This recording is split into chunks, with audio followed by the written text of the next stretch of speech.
Bien, bonjour à tous. Bonjour, chers amis de la commission Intelligence économique, et bonjour, mon cher Bernard. Alors, Bernard est un expert en intelligence économique. Il est membre fondateur de l'AFDI, qui veut dire Association française pour le développement de l'intelligence économique. Il a été contrôleur général, il est contrôleur général honoraire de la Direction générale de la sécurité intérieure. Tout le monde connaît la DGSI, et contrôleur de l'inspection générale de la police nationale, l'IGPN. On connaît aussi. Voilà. Auteur de plusieurs ouvrages très sérieux sur l'intelligence économique, mais aussi des ouvrages d'essais fiction ayant trait bien évidemment à l'intelligence économique. Alors, Bernard Besson nous fait l'honneur de nous animer 5 séances. Aujourd'hui, c'est la deuxième. C'est l'entreprise et intelligence inventive, innovation et intelligence collective, excusez-moi. Et le mardi 1er juin, nous aurons aussi un Zoom sur entreprise et intelligence inventive, l'innovation. Mon cher Bernard, c'est à toi. Merci Martine. Bonjour à tous les membres de la commission et à tous ceux qui nous rejoignent pour cette séance consacrée à l'intelligence collective. L'intelligence collective, c'est un des grands chapitres de l'intelligence économique, telle que nous la pratiquons et telle que nous la diffusions à partir des travaux de la commission intelligence économique du MEDEF Île-de-France. Alors, pour parler de l'intelligence collective, je vais faire référence à un grand philosophe chinois dont on parle sur différents sujets et je vais citer Lao Tzu.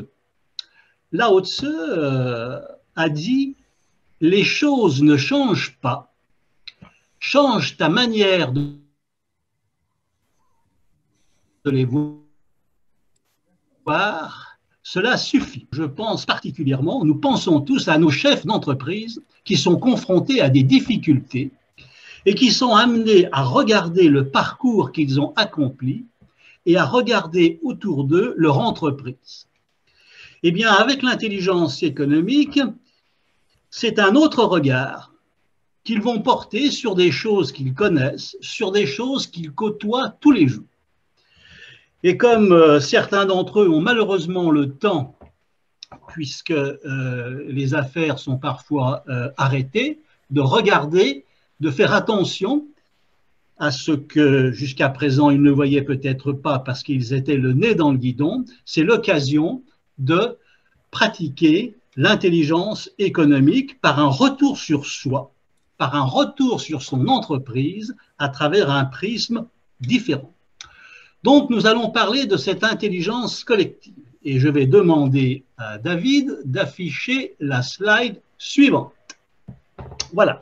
Une entreprise, c'est une intelligence collective. Avant d'être un organigramme, avant d'être un rassemblement de différentes compétences travaillant dans différents métiers ou différentes filiales, une entreprise, c'est une communauté d'hommes et de femmes qui travaillent ensemble et qui, en général, sont heureux de travailler ensemble. Donc, c'est une intelligence collective dont le chef d'entreprise fait partie au même titre que ses collaborateurs. C'est un organisme vivant. Cette intelligence collective, c'est le socle à partir duquel l'entreprise va saisir des opportunités, écarter des menaces, comme nous l'avons vu dans la séance consacrée à l'intelligence des risques. Nous allons percevoir collectivement un certain nombre de problèmes, un certain nombre d'aléas que nous allons réduire. Alors, cette intelligence collective, comment fonctionne-t-elle? Et là, nous allons afficher, David va nous montrer la slide suivante. L'intelligence économique, à travers l'intelligence collective, n'est pas censée refaire ce qui se fait déjà très bien dans les entreprises. Quand on démarre un programme d'intelligence économique, ce n'est pas pour plagier, pour recopier, ce que les différents métiers font très bien avec les compétences qui sont les leurs. Il faut faire quelque chose de nouveau, sinon ça ne sert pas à grand-chose. Et donc le fondement de l'intelligence économique, contrairement à ce que l'on pourrait penser, ce n'est pas la captation, l'engrangement d'informations venant de partout. Non, ce qui est plus intéressant que l'information, c'est l'ignorance. C'est à partir de l'ignorance que nous allons créer des situations qui nous permettront d'innover, de saisir des marchés, de saisir des facteurs de croissance, de faire tout un tas de choses. Mais ignorer n'est pas quelque chose de facile. Le chef d'entreprise et ses collaborateurs, depuis qu'ils sont à l'école, ont appris à entasser des enseignements, à entasser des diplômes, des compétences. Mais ce faisant, nous avons désappris à ignorer, à nous poser des questions idiotes, des questions bêtes, qui sont souvent des questions stratégiques. Donc, l'intelligence économique, l'intelligence collective commence par se regrouper et à faire fonctionner le logiciel le plus performant que nous ayons, c'est-à-dire notre cerveau. Nous allons faire fonctionner nos cerveaux autour d'une table en réfléchissant aux choses qui nous manquent, aux informations que nous n'avons pas, aux questions que nous ne nous sommes jamais posées. Et tout le monde se retrouve à égalité autour du chef d'entreprise qui libère la parole, qui écoute et qui laisse ses collaborateurs s'exprimer sur des questions d'ordre commercial, d'ordre financier. Et en ces temps de pandémie, elles ne manquent pas, Dieu merci. Sur des questions d'ordre juridique, sur n'importe quelle question, n'importe qui dans l'entreprise a le droit d'exprimer des choses qui n'ont jamais été exprimées parce que, ce faisant, nous allons démarrer des processus d'intelligence économique auxquels nous n'avions pas pensé. Par exemple, quels sont nos savoir-faire inexploités? Une entreprise, c'est une mémoire de savoir-faire qui dure depuis 20 ans, depuis 10 ans. Il y en a certains qu'on a oubliés qui sont dans les tiroirs. Eh bien, on pourrait peut-être aujourd'hui les exploiter au bénéfice de clients auxquels nous ne pensons pas forcément. Ce lien, cette intelligence économique entre un savoir-faire que nous avons à un magasin et le besoin d'un client, c'est de l'intelligence économique pure et dure. Mais elle ne devient vivante qu'à partir du moment où nous avons la conversation que j'essaye d'illustrer à l'instant. On peut se poser des questions sur l'ergonomie de mes produits demain.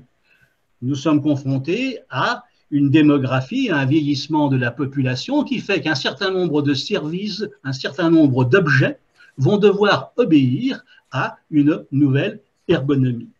Quelles seront les ressources humaines dont j'aurai besoin dans quelques années? Quelles sont aujourd'hui les difficultés de mes clients, mais aussi de mes fournisseurs, des fournisseurs de mes fournisseurs? Nous sommes confrontés à des restrictions, à des inquiétudes dans le domaine des composants électroniques. Voilà une question qui mérite d'être débattue et qui va se diluer en une infinité de questions à l'intérieur de l'entreprise. Donc, l'intelligence collective, l'intelligence économique commence tout simplement par une fréquentation de l'ignorance beaucoup plus que par un acharnement à vouloir des informations qui en soi ne servent à rien. L'ignorance est beaucoup plus stratégique que l'information. Ça, c'est la première leçon. Et il faut profiter de cet instant qui est très embêtant, qui est la pandémie, pour se regarder nous-mêmes. Et nous avons à l'intérieur de nous-mêmes, dans nos entreprises, toutes les richesses, tous les savoirs, les savoir-faire, les astuces, les idées qui nous manquent et qui vont nous permettre de surnager, de surmonter la crise. Comptons sur nos propres forces et nos imaginations. Et Dieu sait si les entreprises françaises sont imaginatives, Dieu sait si ce pays est capable d'inventer des choses extraordinaires qui font souvent l'admiration des autres. Nous allons maintenant, je vais demander à David de passer la slide suivante. Bon, ignorer, c'est très bien. Il faut maintenant diriger cette intelligence collective. C'est pour cela que nous avons ici une barre qui ressemble à ce que l'on trouve sur les navires pour guider le bateau à travers les écueils, à travers la tempête. Et là, on a 4 instruments qui représentent l'entreprise. Ce qui s'affiche devant nous, les 4 couleurs de cette barre de navigation, c'est notre entreprise. Mais comme le dirait Lao Tse, on la voit cette fois-ci sous un autre angle. On la voit d'une manière différente. On s'aperçoit que notre entreprise, et nous allons y revenir, eh bien, c'est une mémoire qui contient d'ailleurs tous les systèmes d'intelligence artificielle, Internet, logiciels que l'on peut imaginer. Ce sont des réseaux humains composés d'hommes et de femmes. Ce sont des capacités de réflexion, d'analyse, d'expertise. Avant d'aller chercher des experts à l'extérieur, consultons d'ailleurs d'abord nos propres experts, nos capacités de raisonnement, de vérification, de validation. Une entreprise, c'est aussi la capacité, la maîtrise de faire fonctionner ensemble la mémoire, les réseaux et l'expertise sur l'information qui sera ramenée. Et cette maîtrise, c'est celle du chef d'entreprise, bien entendu, d'abord, mais c'est aussi une fonction qui peut être subdéléguée à un certain nombre de collaborateurs qui, pour une raison ou pour une autre, peuvent animer un système d'intelligence économique dédié à une ou plusieurs questions dans un ou plusieurs domaines particuliers. Alors, le premier instrument de navigation à disposition de notre chef d'entreprise, c'est la mémoire. La mémoire, c'est tout ce qui relève de l'écrit, ce qui relève du souvenir. La mémoire de l'entreprise, c'est quelque chose qui se situe à l'intérieur de l'entreprise, dans des archives, dans des bases de données, dans des serveurs. Mais il faut voir aussi les choses d'une manière différente. L'entreprise se situe aussi au sein de sa propre mémoire. C'est-à-dire qu'il y a dans d'autres organisations à l'extérieur des informations qui concernent mon entreprise. Donc l'intelligence économique, ça consiste à voir qu'une mémoire est à l'intérieur de l'entreprise, mais aussi que l'entreprise est au centre de sa propre mémoire et que cette mémoire est extensible à l'infini. Il y a au Japon, il y a en Corée, il y a au Chili des informations qui dorment quelque part, qui concernent mon métier, qui concernent mes problèmes, et donc je dois en être conscient de manière à pouvoir en profiter. Je pense à une entreprise de BTP, par exemple, de la région parisienne, qui construit des piscines au Maroc. Cette entreprise s'aperçoit tout à coup qu'elle a un concurrent au Maroc dans le domaine des piscines. Elle va interroger sa mémoire. Et en interrogeant sa mémoire, elle va découvrir que quelques années auparavant, cette entreprise francilienne s'était associée avec un groupe britannique pour aller construire des piscines au Maroc, mais que finalement elle avait renoncé parce que, se fournissant en faïence au Portugal, elle ne pouvait pas aller en Finlande transporter, ça coûtait trop cher. Donc elle avait renoncé. C'était un échec. Mais quelques années après, cet échec commercial qui a été mémorisé se trouve à nouveau sur le devant de la scène et notre entreprise va retrouver dans sa mémoire des événements antérieurs qui, vus sous un autre jour, vont lui permettre aujourd'hui de réaliser une opportunité avec les Britanniques en retournant au Maroc. Donc, la mémoire de l'entreprise, c'est quelque chose qui ne concerne pas uniquement l'information formelle, mais aussi des histoires, des aventures, des souvenirs, des astuces qui sont rentrés dans le patrimoine immatériel de l'entreprise et qui permettent 5 ans ou 10 ans plus tard de trouver des intelligences économiques entre le passé, le présent et l'avenir.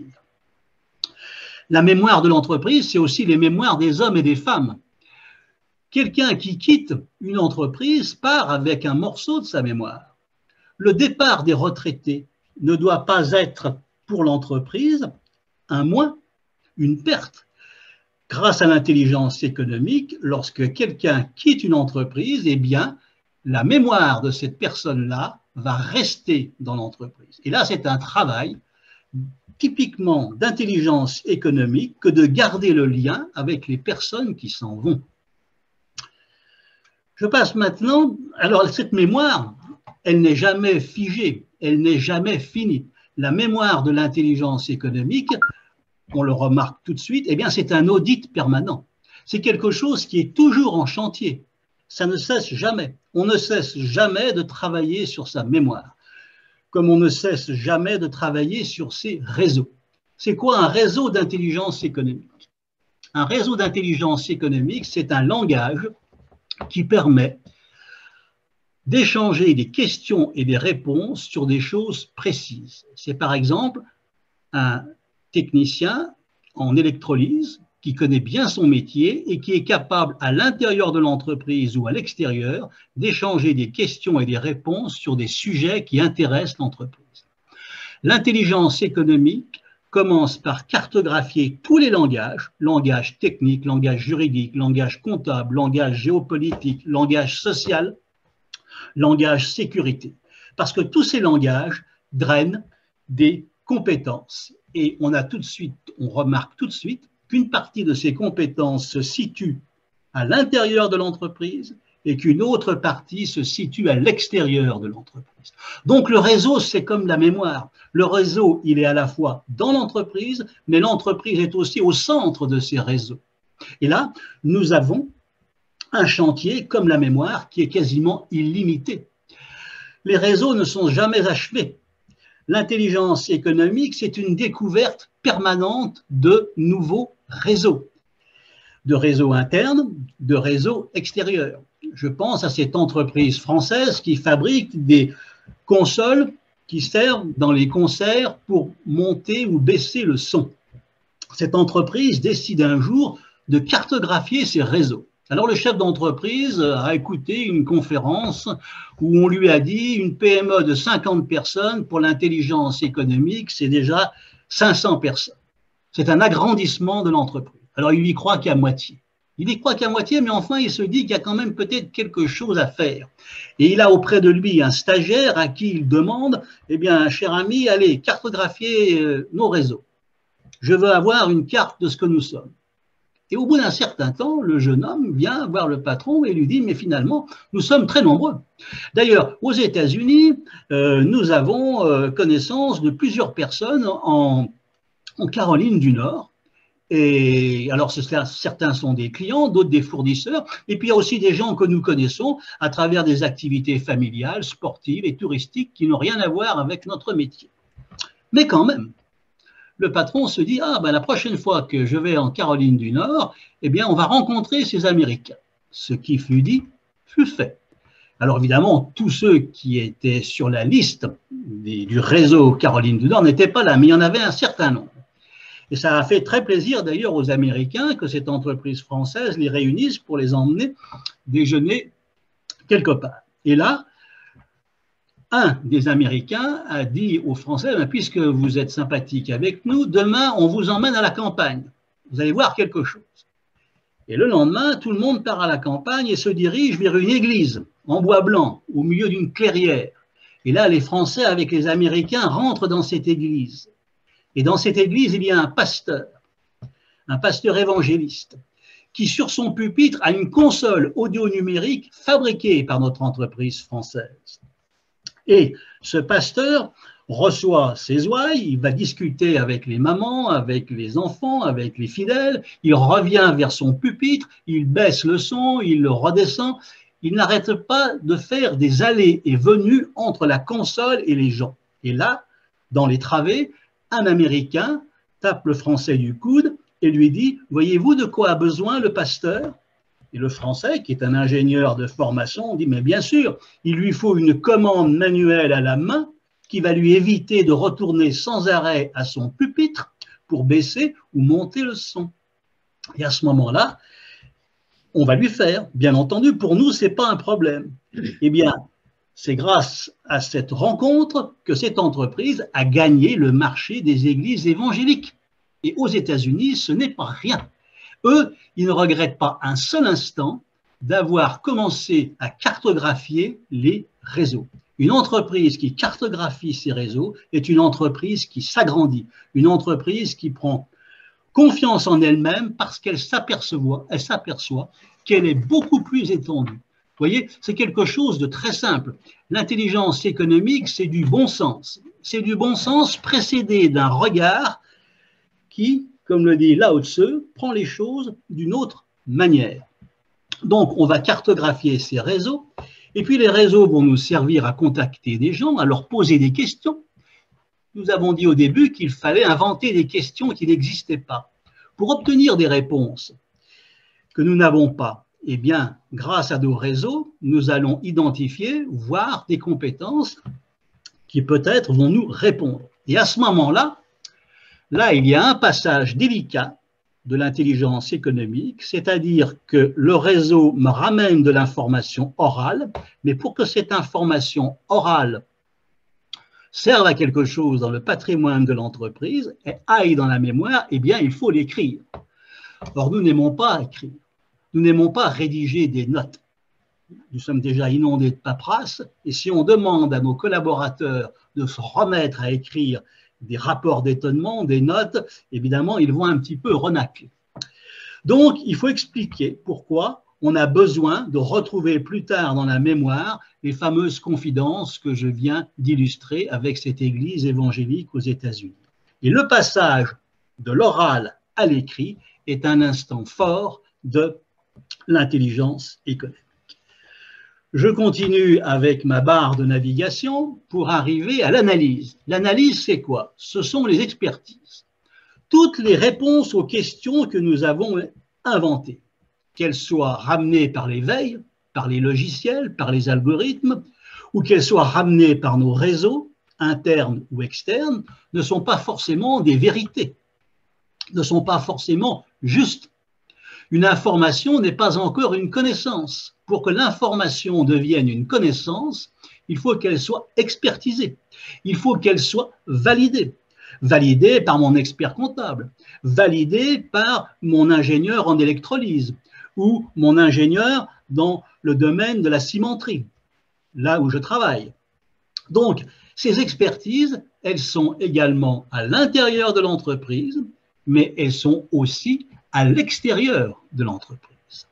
Donc, l'intelligence économique consiste là aussi à les cartographier et c'est à ces experts que l'on va soumettre les réponses.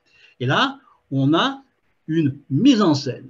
Un autre instant délicat de l'intelligence collective, c'est-à-dire qu'on va mettre sous le regard des experts des informations qui sont ramenées peut-être par d'autres experts ou des gens qui ne sont pas experts. Et là, il ne faut vexer personne. L'intelligence collective doit être un humanisme, c'est-à-dire que l'on doit faire comprendre que c'est ensemble, collectivement, que l'on va construire des connaissances par un dialogue, par une vérification, et que tout le monde va apprendre. Ce système est aussi un système d'auto-apprentissage. Dans mon métier, dans mes affaires, la meilleure école, c'est mon entreprise. Mon entreprise est pédagogue. Mon entreprise est une entreprise apprenante. Et faire de l'intelligence économique, c'est permettre aux uns et aux autres d'apprendre tout simplement en s'écoutant d'une manière qui sort un petit peu des sentiers battus et d'une manière qui sort des silos classiques. C'est-à-dire que je quitte un instant mon métier pour rentrer dans le système d'intelligence économique pour voir les choses autrement. La maîtrise, je le disais tout à l'heure, la navigation de l'entreprise à travers l'intelligence économique, c'est d'abord le rôle du chef d'entreprise. C'est lui qui a la maîtrise. Mais il ne peut pas tout faire, il ne peut pas être partout. Et donc, l'intelligence économique se diffuse par l'affichage de ces trous, de cette barre de navigation sur le mur. Et on invite chacun, en fonction des questions du jour, à venir s'inscrire volontairement dans la mémoire, c'est-à-dire dans une veille, par exemple, une veille commerciale, une veille technologique, une veille sécuritaire. Je mets mon nom et je décide d'assumer des recherches avec des logiciels sur tel et tel sujet qui intéresse l'entreprise. Je m'inscris dans les réseaux, c'est-à-dire que connaissant certaines organisations, connaissant certaines autres entreprises ou administrations, ou ayant par exemple un parent qui exerce un mandat dans une collectivité territoriale qui peut nous être utile, eh bien j'inscris mon nom dans le réseau. En tant qu'expert, je peux très bien dire que je suis expert dans ce que je fais tous les jours dans l'entreprise, dans mon métier, mais si je connais le serbo-croate ou le russe ou le chinois, eh bien, je le signale. Connaissant le chinois, connaissant le mandarin et ce grand pays, eh bien, je mets mon nom dans la liste de tous les analystes. Et là, on a affaire à quelque chose qui, une fois encore, agrandit la capacité de l'entreprise à partir de ses propres forces. C'est parce que je me redécouvre, je découvre les femmes et les hommes qui travaillent avec moi sous un angle différent, inhabituel, eh bien, j'enrichis mon patrimoine. Ça, c'est la maîtrise telle qu'elle est pratiquée par le chef d'entreprise en expliquant la roue, il l'affiche et il dit « Venez vous inscrire ». La question du jour porte, par exemple, sur une des conséquences de la pandémie. Eh bien, on va tous travailler pour essayer de s'en sortir et de voir ce que l'on peut faire. Mais cette maîtrise, il peut la subdéléguer. Je prends l'exemple d'une entreprise de Vaux-en-Velin, une formidable entreprise dans la prothèse, Medical Group. Ils sont une cinquantaine. Ils ont 70 systèmes d'intelligence économique qui fonctionnent comme celui-ci. Et comment ça marche? De manière très simple. À partir du moment où j'ai une question, où j'ai une ignorance, j'ai un programme d'intelligence économique. Et plusieurs de mes collaborateurs vont assurer la maîtrise, c'est-à-dire mettre ensemble des veilleurs, des hommes et des femmes de réseau, des experts, pour obtenir des informations qui deviendront des connaissances et qui me permettront, par exemple, dans le domaine des prothèses, de voir venir une nouvelle réglementation ou une déréglementation, de voir venir un nouvel entrant ou une nouvelle manière d'opérer les malades avec des prothèses parce que je vais comprendre un certain nombre de choses qui ne me seraient jamais venues à l'idée si je n'avais pas mis en place ces différentes intelligences économiques. Donc, l'intelligence économique, c'est un système global, mais c'est un système qui concerne aussi chacun. Nous allons y venir en affichant la slide qui suit. Si David veut bien, voilà. Chacun dans l'entreprise est une intelligence collective. Nous sommes tous des intelligences économiques parce que tous, nous pouvons maîtriser notre mémoire, c'est-à-dire nous pouvons inventer une question qui n'existait pas hier et aller, grâce à nos appareils, rechercher à l'aide d'algorithmes, de logiciels, un certain nombre de réponses, de documentation. Nous faisons un travail de mémoire à travers un travail de veille. Nous sommes aussi des hommes et des femmes de réseau. Nous avons nos réseaux, aussi bien nos réseaux professionnels que familiaux, que mondains, conviviaux, dans différentes associations, dans différents partenariats. Nous sommes des femmes de réseau. Nous sommes des experts dans nos domaines. Et puis si nous sommes des experts qui ne sont pas tout à fait à jour dans un domaine ou un autre, eh bien nous connaissons d'autres experts que nous pouvons également convoquer. Et nous maîtrisons ça tout à fait de manière pertinente. Nous sommes tous, hommes et femmes d'entreprise, collaborateurs des systèmes d'intelligence économique personnelle, parce que tous, nous pouvons fonctionner de la manière dont cette roue illustre le processus. Donc, il n'y a pas de différence entre l'intelligence économique d'un homme ou une femme dans l'entreprise et l'intelligence économique de l'entreprise. C'est exactement la même chose. Seulement, ce que nous faisons de manière spontanée, rapide, efficace, l'entreprise, elle, parce que c'est une organisation, a beaucoup plus de mal à le faire. C'est-à-dire que l'intelligence économique de l'entreprise est beaucoup moins agile que les intelligences économiques des hommes et des femmes qui la composent. Et là, c'est tout le gap, c'est tout le travail du chef d'entreprise et de son délégué à l'intelligence économique, homme ou une femme qui a décidé de s'emparer du sujet, c'est de relier les intelligences économiques individuelles qui sont affichées sur cette slide et de les faire entrer dans l'intelligence économique globale.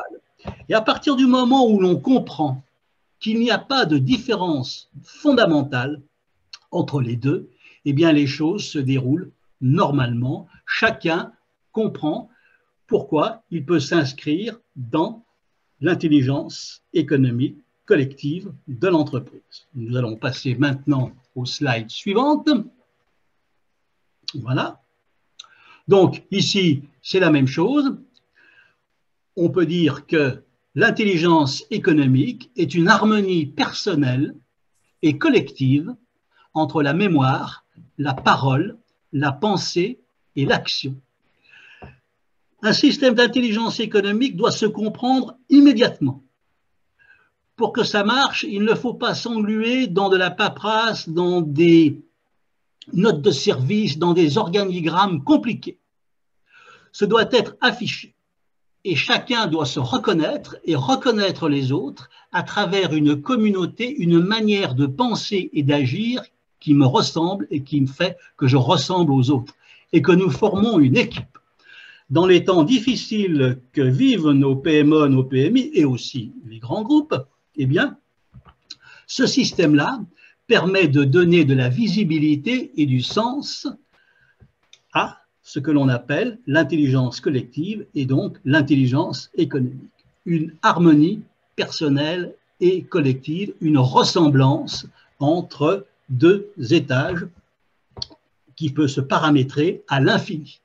On peut mettre ce système-là dans n'importe quelle partie de l'entreprise et le relier globalement à l'état-major, au comité de direction. On va passer maintenant à un autre aspect de l'intelligence collective, puisque David va nous afficher la slide suivante. Voilà. Maintenant, il faut manager.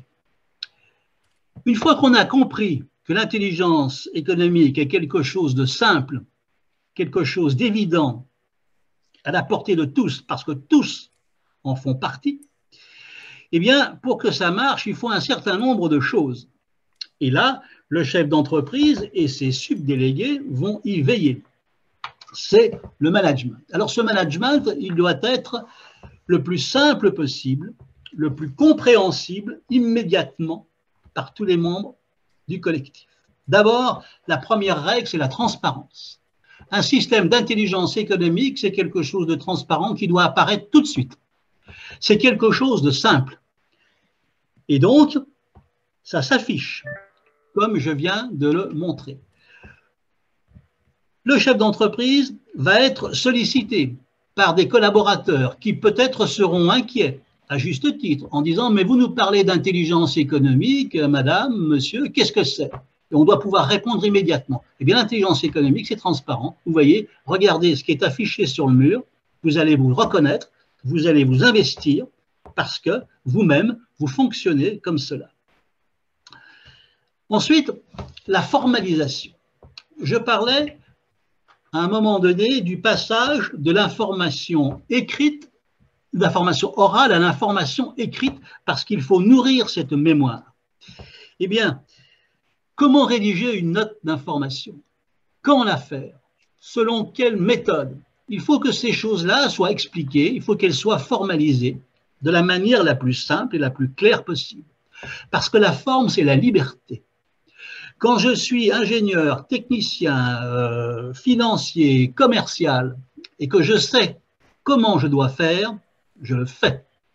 Si je ne sais pas, si ce n'est pas formalisé de manière simple et efficace, eh bien, je laisse tomber, je ne vais pas m'embêter avec des complications.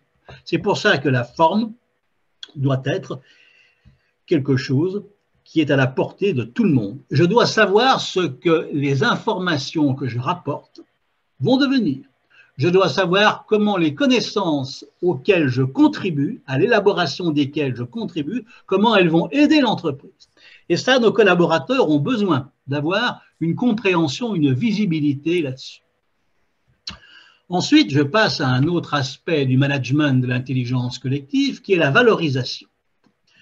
Ceux qui font l'effort d'ignorer, d'abord, d'inventer des questions, qui n'ont pas peur de paraître stupides, qui n'ont pas peur de poser des questions bêtes, eh bien, ceux-là, il faut les récompenser parce qu'ils ont fait un effort sur eux-mêmes qui mérite l'attention de toute l'entreprise.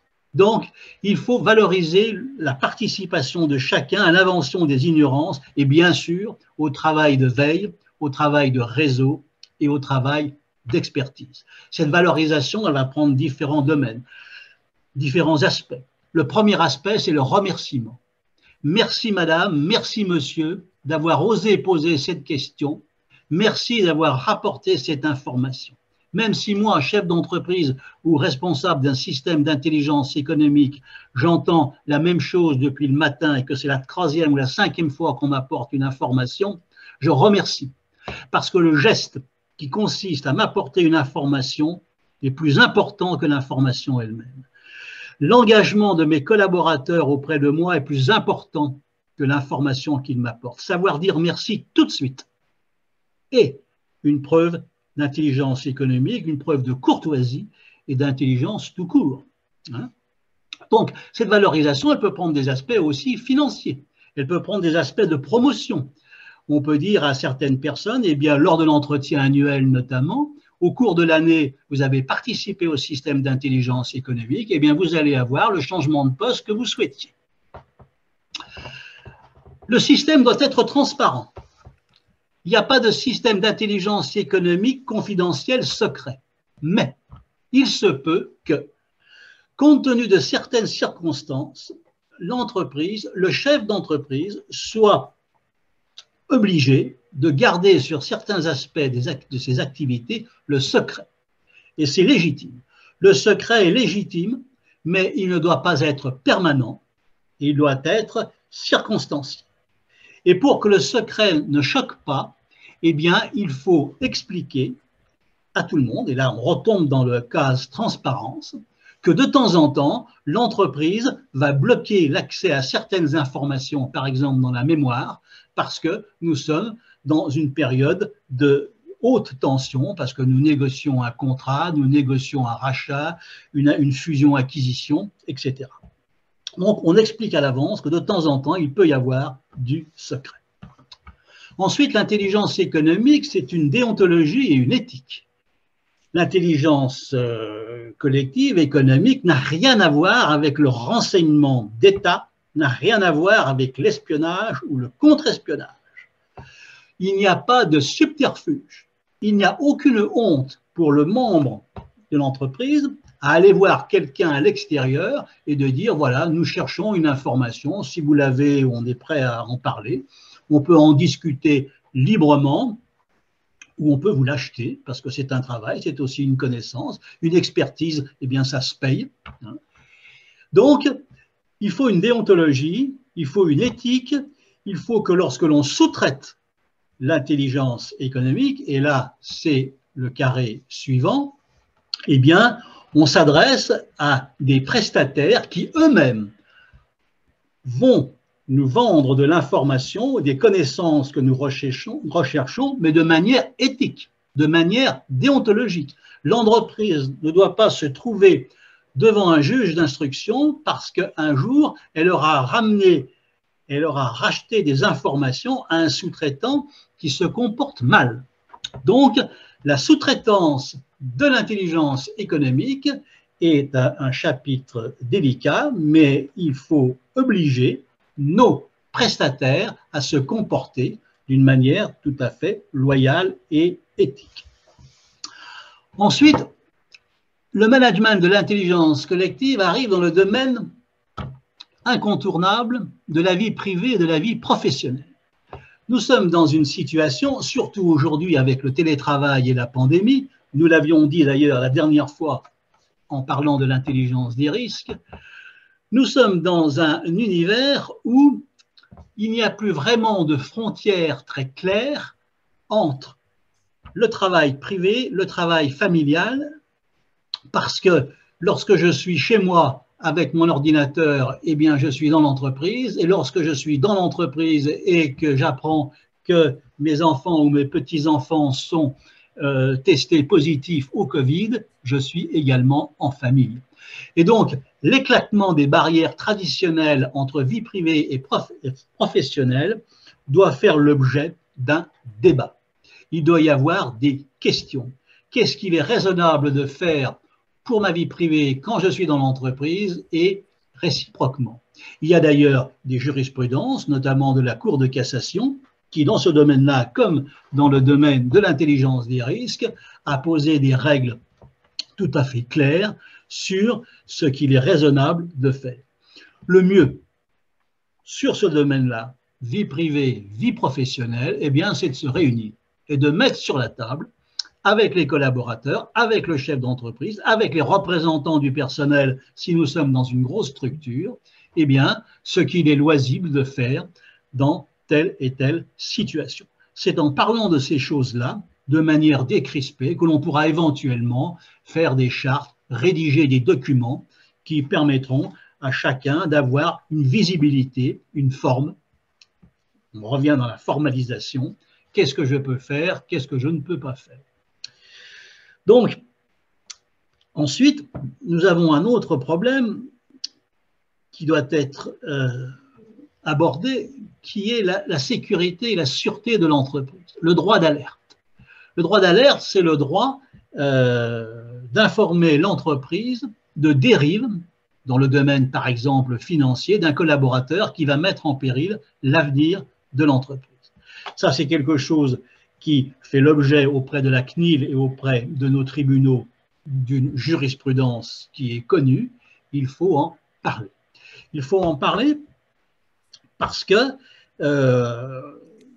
on ne peut pas tout le temps savoir, éventuellement, connaître de trahison. Si on a un cadre qui travaille pour la concurrence, qui travaille pour d'autres entreprises, eh bien, on se trouve en difficulté. Et si un autre collaborateur l'apprend, le fait qu'on ait parlé de ce sujet-là avant est quelque chose qui peut finalement peut-être sauver une entreprise parce qu'on aura eu l'audace, la clarté également, de mettre sur la table ce sujet délicat. Les données, on l'avait évoqué avec l'intelligence des risques. Les données de notre mémoire, elles risquent de partir, elles risquent d'être dans le cloud, nous l'avions vu, on risque de ne plus jouer avec et donc de perdre cette habileté à créer des intelligences. Et puis également, les données nous obligent, et l'Union européenne, on le sait, à travers le règlement général sur la protection des données, oblige maintenant les entreprises et les différentes organisations à prévenir leurs clients ou leurs usagers lorsque les données ont disparu ou ont été volées. Hein? On assiste à une explosion en termes actuellement de cybersécurité et de menaces via l'Internet contre nos entreprises qui est vraiment très préoccupante. Hein? Nous sommes dans une situation que nous n'avons jamais connue. On a même aujourd'hui des hôpitaux qui sont pris en otage, où on prend des données en mettant en danger la vie des malades. Ce sujet-là doit être abordé dans l'entreprise. Enfin, il y a un autre et dernier carré noir que je voudrais aborder, parce qu'il est rarement abordé par nos chefs d'entreprise qui n'ont pas toujours le temps d'avoir cette vision que nous évoquons ce soir, c'est les remontées d'informations. Je suis chef d'entreprise et j'ai des fournisseurs, j'ai des clients, j'ai des partenaires, j'ai des assureurs, j'ai des banquiers, des agences de publicité, qui vivent en partie grâce à mon travail et au travail de mes collaborateurs, qui font leur métier eux aussi et qui le font bien en général. Là n'est pas le problème. Je dirais même que là n'est pas le sujet. Le sujet qui nous intéresse est un sujet typique d'intelligence économique. Je peux très bien dire à ces fournisseurs qui sont en amont de mes services et de mes produits, Dans votre domaine, vous voyez beaucoup de choses. Vous voyez des évolutions. Vous voyez des évolutions sur la manière de fabriquer tel vêtement, tel cuir, tel objet. Et moi, ça m'intéresse. Ça m'intéresse de savoir, au moins 2 fois par an, quelles sont vos appréciations sur votre métier, sur votre environnement, parce que votre métier et votre environnement, il est en amont du mien, et moi, je me sens concerné. Quand on voit aujourd'hui, par exemple, l'industrie automobile, eh bien, elle est particulièrement concernée par tous les sous-traitants qui sont en amont. Et je pense, avec le moteur électrique, à ce qui est en train de se passer.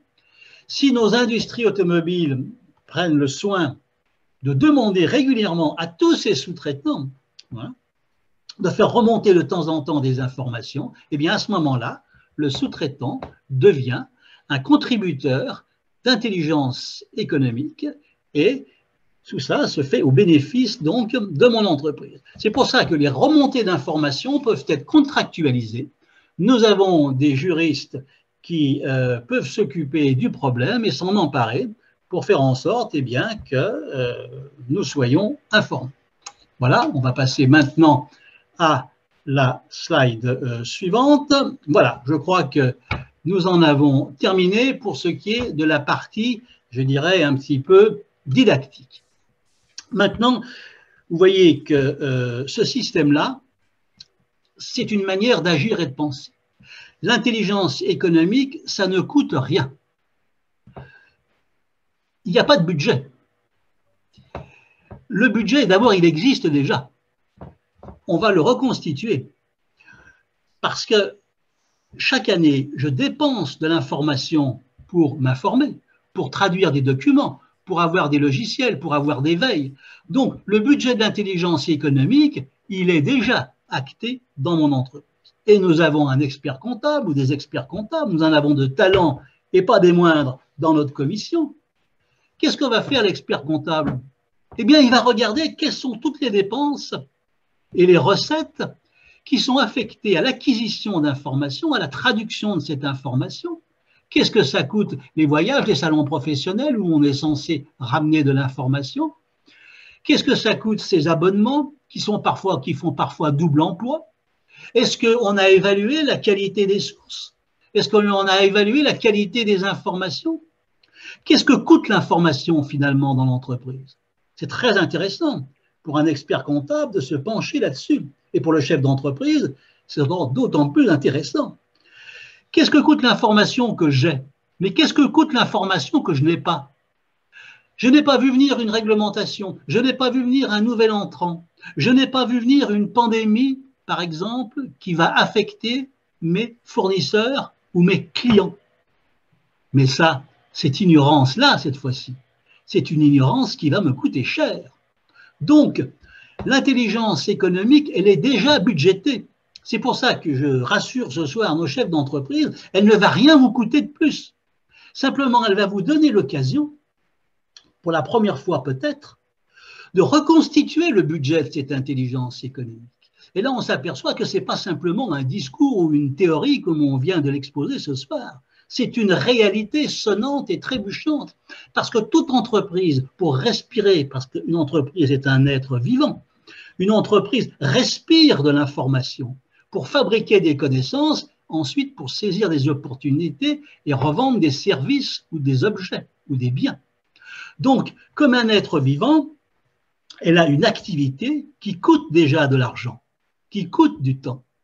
Et ça, c'est quelque chose qui est une des grandes leçons de l'intelligence économique, c'est qu'elle permet in fine de rentrer dans l'aspect financier et de rentrer dans la mesure.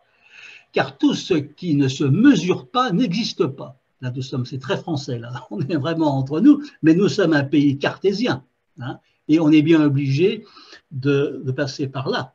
Donc, un système d'intelligence économique, c'est quelque chose qui se mesure, c'est quelque chose qui se compte. C'est un budget qui existe déjà. Et donc, si on fait de l'intelligence économique, on sera mieux informé pour moins cher. Bloomberg dit, cherchez moins et chercher, trouver plus et payer moins. Il le dit en anglais, la phrase anglaise ne me vient pas immédiatement à l'esprit, mais nous serons mieux informés en payant moins cher notre information, en payant moins cher nos connaissances. Voilà, donc là, j'ai épuisé le temps de la présentation qui avait été convenue. Est-ce qu'il y a maintenant des questions ?